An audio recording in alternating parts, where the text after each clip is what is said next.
ترومسو یک شهر در شمال نروژ است که به دلیل موقعیت جغرافیایی خاص خود به یک مقصد ویژه تبدیل شده. این شهر که در 80 کیلومتری شمال دایره قطب شمال قرار دارد، یکی از مهمترین مراکز برای مشاهده پدیده‌های طبیعی است که در هیچ کجای دیگر دنیا مانند آنها را نخواهید دید. جمعیت ترومسو حدود 75,000 نفر و مساحت آن 256 کیلومتر مربع است.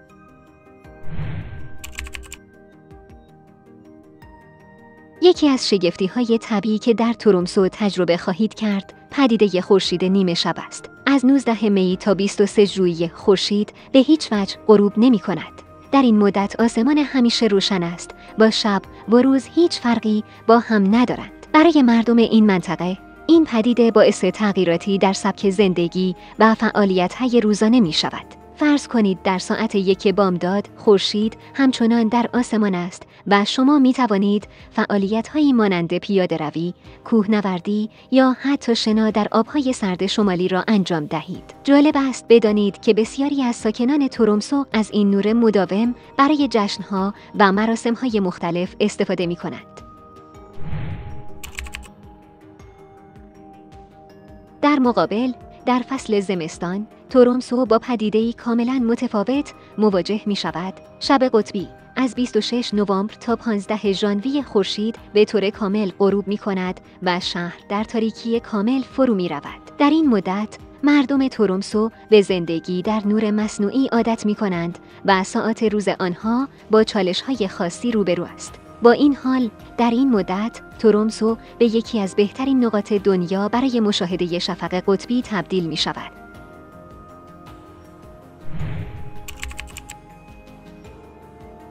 مردم ترومسو زندگی خاصی دارند که با توجه به شرایط جغرافیایی این منطقه تحت تاثیر پدیده‌های طبیعی قرار گرفته است. در اینجا بیشتر مردم به گونه‌ای زندگی می کنند که با چرخه‌های طولانی روز و شب هماهنگ شدند.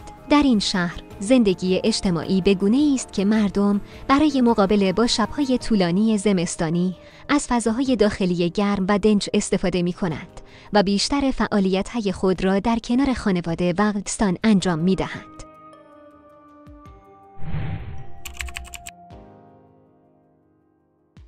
یکی از بزرگترین دلایلی که مردم از سرتاسر جهان به ترومسو سفر می‌کنند، امکان مشاهده شفق قطبی است. شفق قطبی یک پدیده طبیعی است که در آن ذرات باردار خورشیدی به جو زمین برخورد کرده و باعث ایجاد رقص نورهای رنگارنگ در آسمان می شود. ترومسو با موقعیت جغرافیایی خود یکی از بهترین نقاط جهان برای مشاهده این پدیده است. شفق قطبی معمولاً در شب‌های زمستانی مشاهده می شود و تجربه‌ای است که هر کسی نمی تواند آن را فراموش کند. بسیاری از گردشگران برای تماشای این نورها به ترومسو می آیند و این پدیده طبیعی جزو دلایل اصلی سفر به این شهر به شمار می آید.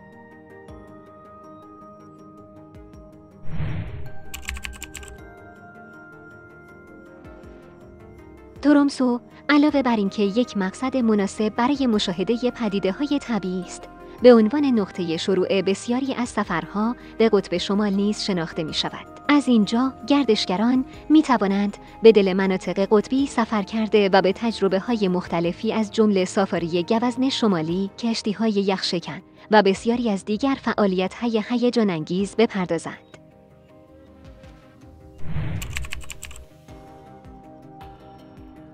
غذاهای مردم ترومسو که تحت تاثیر شرایط سخت شمالی قرار دارند، شامل ماهی‌های تازه و خشک شده، گوشت گوزن شمالی و خرگوش قطبی است. غذاهای سنتی این منطقه معمولاً ساده و مغذی هستند تا انرژی لازم برای مقابله با سرمای شدید فراهم شود. از دیگر ویژگی‌های جالب ترومسو مردم مهمان نواز آن هستند. مهمان نوازی در این منطقه بخشی از فرهنگ سنتی مردم است که در کنار غذای خوشمزه به میهمانان احساس راحتی و گرما می‌دهد. ترومسو با تمامی ویژگی‌های طبیعی و فرهنگی خود به عنوان یکی از جذاب‌ترین مقاصد گردشگری در جهان شناخته می‌شود. این شهر با تجربه‌های منحصر به فرد همچون خورشید نیمه شب، شب قطبی، شفق قطبی و فرهنگ خاص خود می‌تواند مقصدی رویایی برای هر نوع علاقه‌مند به طبیعت و تاریخ باشد. اگر به دنبال یک تجربه خاص و شگفت‌انگیز هستید، ترومسو می‌تواند گزینه‌ای عالی برای شما باشد. پس سفر به این شهر شگفت‌انگیز را در برنامه‌های خود قرار دهید و از آن لذت ببرید. اگر این ویدیو برای شما جالب بود، لطفاً لایک کنید و نظراتتان را در پایین بنویسید. همچنین فراموش نکنید که کانال ما را دنبال کنید تا از ویدیوهای بعدی در این زمینه بهره مند شوید.